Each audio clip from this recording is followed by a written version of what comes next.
The strange disappearance and death of Philip Taylor Kramer.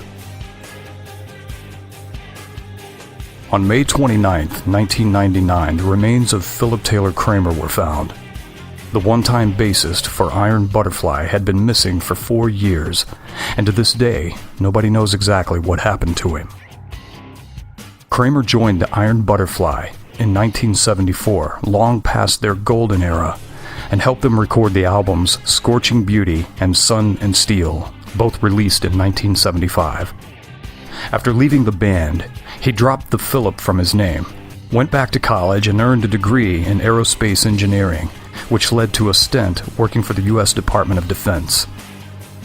In the 90s, Kramer created Total Multimedia Incorporated, a high-tech multimedia company that did pioneering work in video compression technology.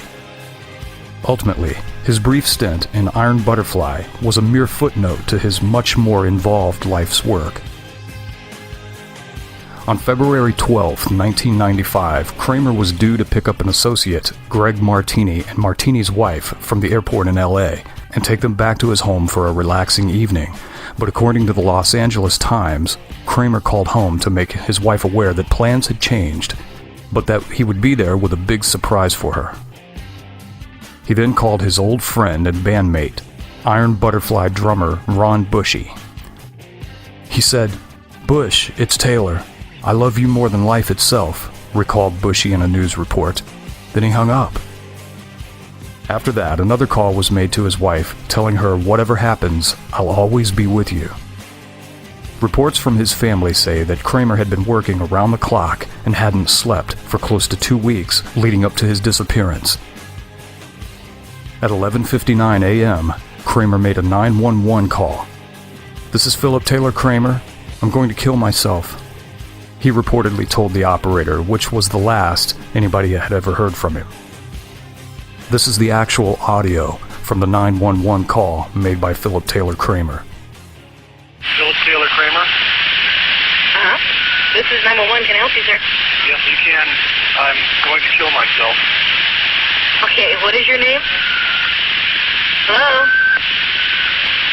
Hello? Police searches yielded nothing. For over 4 years, it was as if Kramer had simply vanished into thin air. Something happened to him during that time, either in his head or at the terminal, that made him turn away, said former LA police officer Chuck Carter, who worked the case. And I'll tell you, I haven't a clue. The guy didn't have an enemy. The guy was a dedicated family man. I checked him out. Whatever happened in his head while at the airport, or whatever happened right in the airport, I've got a feeling we'll learn from Kramer himself.